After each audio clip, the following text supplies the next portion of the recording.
this is Amaima Iftikhar from Apmat, and in this video we are going to discuss about universities in Sydney.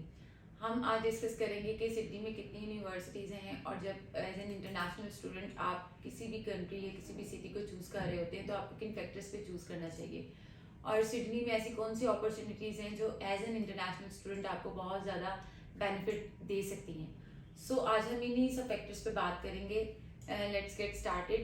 सबसे पहले अगर हम Sydney को देख लें या सिडनी को देख लें तो Sydney is in New South Wales and New South Wales is one of the Australian states.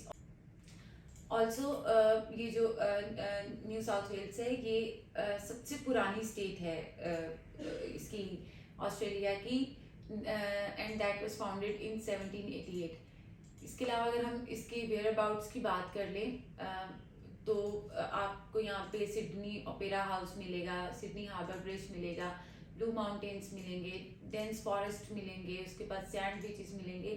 But when it's come to study abroad या एज एन इंटरनेशनल स्टूडेंट्स ये आपको चीज़ें लीस्ट जो है अट्रैक्ट कर रही होती हैं. सारी सी बात है जहाँ पे भी आप जाएंगे वहाँ पे कुछ तो ऐसी अट्रैक्शन होगी जहाँ पे आप अपने लगे टाइम में जा सकते हैं. बट ये लीस्ट चीज़ें कंसिडर करने के लिए स्टडी अब्रॉड के पॉइंट ऑफ व्यू से हम देखते हैं. जैसे अभी न्यू साउथ वेल्स को थोड़ा सा मैंने एक्सप्लेन किया.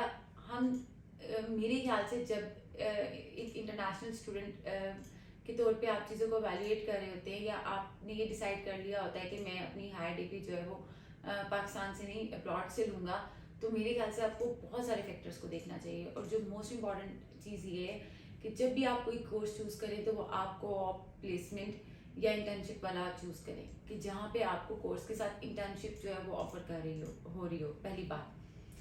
आप दूसरे नंबर पे आपको चीज़ क्या वैल्यूएट करनी चाहिए कि आप जिस सिटी में स्पेसिफिकली जिस कंट्री की जिस सिटी में जा रहे हैं वो वहाँ पे कौन सी फेमस इंडस्ट्रीज हैं जिन जो आपके कोर्स के साथ रिलेट कर सकती हैं और जिससे आप बेनिफिट जो है वो ले सकते हैं. अगर हम सिडनी की स्पेसिफिकली बात कर लें तो सिडनी तो वैसे तो 5th लिवेबल प्लेस है, लेकिन अगर इसके अलावा अगर हम बात कर लें कि इसमें कौन कौन सी इंडस्ट्रीज हैं, यहाँ पे आपको फाइनेंशियल इंडस्ट्रीज मिलेंगी, यहाँ पे आपको डिजिटल एंड इंफॉर्मेशन टेक्नोलॉजीज की इंडस्ट्रीज मिलेंगी और यहाँ पे आपको हेल्थ सेक्टर्स मिलेंगे. ये उसके अलावा ये जो मैंने आपको 2-3 इंडस्ट्रीज बताई हैं यहाँ पे ये हब है.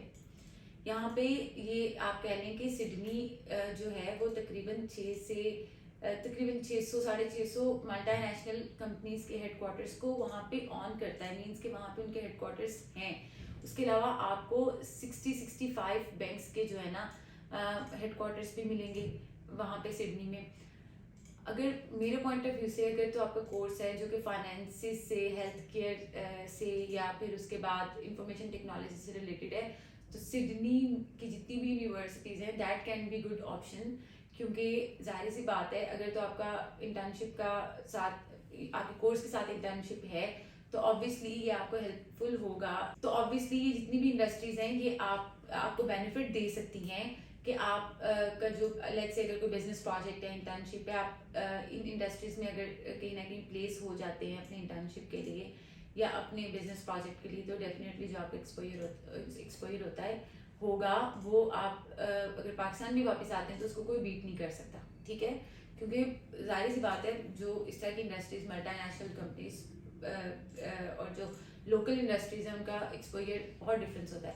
अगर हम न्यू साउथ वेल्स की ओवरऑल बात कर लें तो वहाँ पे भी आपको 34 कॉन्ट्रीब्यूशन जो है ना 34% की कॉन्ट्रीब्यूशन वो इन्हीं सेक्टर्स की तरफ से मिलेगी. बाकी वैसे तो न्यू साउथ वेल्स में ऑलमोस्ट सभी सेक्टर्स हैं बट ये बड़े प्रोमिनेंट सेक्टर्स हैं जिनके मैंने नाम लिए, जैसे financial professional services, financial services, banks, उसके अलावा आपकी डिजिटल एंड इंफॉर्मेशन टेक्नोलॉजी के जितने भी सेक्टर्स हैं और हेल्थ केयर के जितने भी सेक्टर्स हैं ये बहुत प्रोमिनेंट है. न्यू साउथ वेल्स में भी और सिडनी में तो है ही हैं. और इसके कुछ मैंने आपको कि कितने मल्टीनेशनल कंपनीज जो है वहाँ पे हैं, उसके अलावा बैंक्स कितने वो भी मैंने आपको बता दिया. So I want to mention something here कि अगर तो आपका कोर्स इन सेक्टर से रिलेटेड है तो आपको सिडनी चूज करना चाहिए. ठीक है, क्योंकि आपको जाहिर सी बात है हेल्पफुल होगा. अब बात कर लेते हैं कि आपको कितनी यूनिवर्सिटीज़ मिलेंगी ऑस्ट्रेलिया में, सिडनी में सॉरी. सिडनी में आपको तकरीबन 9 यूनिवर्सिटीज़ मिलेंगी, ठीक है, प्रोमिनेंट यूनिवर्सिटीज़ जो कि इंटरनेशनल स्टूडेंट्स को होस्ट करेंगे, प्लस जिनकी रेपुटेशन भी अराउंड द ग्लोब बहुत अच्छी है। आज हम उनको डिस्कस करते हैं। सबसे पहले हम देख लेते हैं कि जो पहली यूनिवर्सिटी है that is university of Sydney, जो कि ग्रुप ऑफ 8 की भी मेंबर है। और गेस व्हाट, ये पहली यूनिवर्सिटी ऑस्ट्रेलिया में है। उसके अलावा अगर हम इसकी रिक्वायरमेंट्स को थोड़ा सा देख लें तो ये आइल्स ओवरऑल जो है वो 7 लेती हैं और 68 जो पीटी लेती हैं। उसके अलावा आपका जो इनका APAR है फॉर बैचलर्स वो 70 पे है, और फॉर मास्टर्स इन्होंने जो अपने एडमिशन्स लेने होते हैं वो लेने होते हैं 65% above. But I want to mention something here as well कि इनके जो एडमिशन्स हैं वो हाईली कंपैरेटिव है। ऐसा नहीं है कि आपने अपनी एप्लीकेशन लॉन्च की, you have 7 band and you have 65% in your 16 years of education and definitely you'll get your offer letter। ऐसा नहीं होता। इनकी एडमिशन हाईली कंपैरेटिव है। ये आपके एकेडमिक्स के साथ साथ आपकी जो को करिकुलर एक्टिविटीज़ हैं, जो आपकी जो क्या से कहते हैं वॉलंटियर वर्क है, उसको भी इक्वली जो है इंपॉर्टेंस देते हैं। अगर तो आपका प्लान है ग्रुप ऑफ 8 यूनिवर्सिटी या किसी भी टॉप यूनिवर्सिटी में जाने के लिए, तो आप अपने सिर्फ एकेडमिक्स पे फोकस मत रखें। एकेडमिक एंड इंग्लिश रिक्वायरमेंट तो है ही है, बट उसके साथ साथ आप अपने जो को करिकुलर एक्टिविटीज़ और अपनी ये वॉलंटियर वर्क है उसको भी उतना ही फोकस रखा करें। अच्छा, यहाँ पे ना ये इनकी होगी overall requirement. University of Sydney में आप जितने भी कोर्सेज निकाल के देखेंगे ना, वहाँ पे उनकी कुछ स्पेसिफिक रिक्वायरमेंट्स भी हैं जो कोर्स से रिलेटेड होती हैं, जिनको आपको मीट करना ही करना होता है। एनीवेज, सेकेंड यूनिवर्सिटी की हम बात कर लेते हैं। सेकेंड यूनिवर्सिटी आपकी है चार्ल्स डार्विन यूनिवर्सिटी, जो कि जिसका कैंपस सिडनी में भी है और इसके अलावा भी बहुत सारे कैंपसेस है ऑस्ट्रेलिया में। इसकी आइल्स की रिक्वायरमेंट वही 6.5 overall, no band less than 6 for masters and for undergrad जो है इसकी तकरीबन इसकी जो आइल्स की रिक्वायरमेंट है वो 6.5 ओवरऑल है। 6 राइटिंग और स्पीकिंग में, बाकी सब में जो ये डिमांड करते हैं वो 5.5 करते हैं। इसकी जो फी है वो तकरीबन 25 से स्टार्ट हो जाती है and this is one of the cheapest options in Australia. इसका आपको सिडनी कैंपस भी मिल जाएगा। फिर हम अगर बात कर लें यूनिवर्सिटी ऑफ न्यू इंग्लैंड, इसकी आइल्स की requirement 6 overall, no band less than 5.5 है और इसकी फी भी तकरीबन 27 से स्टार्ट हो जाती है। फिर अगर हम बात कर लें उसकी सटरन क्रॉस यूनिवर्सिटी की, उसका भी सिडनी कैंपस है। इसकी फी भी तकरीबन 32 के करीब है, but they are offering 8,000 scholarship as well. उसके अलावा इसकी वही आइल्स की requirement 6.5 overall, no band less than 6। उसके अलावा they are not accepting any gap.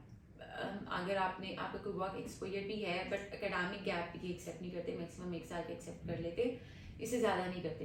बेशक आपका वर्क एक्सपीरियंस जितना मर्जी हो, बट आपका एकेडमिक गैप 1 साल से ज़्यादा नहीं होना चाहिए। उसके अलावा अगर हम देख लें यूनिवर्सिटी ऑफ वेस्टर्न सिडनी, जो कि जो है डेफिनेटली सिडनी में। अच्छा, इसकी जो फ़ी है ना वो 34,000 की फ़ी है और आइल्स की रिक्वायरमेंट वही 6.5 overall, no band less than 6 है उसकी पोस्ट ग्रेड की, और अंडर ग्रेड की कोर्स टू कोर्स वही करता है mostly 6 overall, no band less than 6 ही होती है। उसके अलावा ऑस्ट्रेलिया कैथोलिक यूनिवर्सिटी है जिसकी फ़ी तकरीबन 25K से स्टार्ट हो जाती है। अगेन आपको डाइवर्स कैंपसेस मिलेंगे और 6.5 overall, no band less than 6 इसकी रिक्वायरमेंट है। इसके अलावा यूनिवर्सिटी ऑफ वॉलंगोंग है जिसकी फ़ी जो है 12K पर सेमेस्टर से स्टार्ट हो जाती है। इसके अलावा अगर हम देख लें मेरे ख्याल से न्यू कैसल यूनिवर्सिटी है, इसके भी आपको डाइवर्स कैंपसेस मिलेंगे और इसकी फ़ी भी तकरीबन जो है वो तकरीबन 30K से स्टार्ट हो जाती है, 32K से।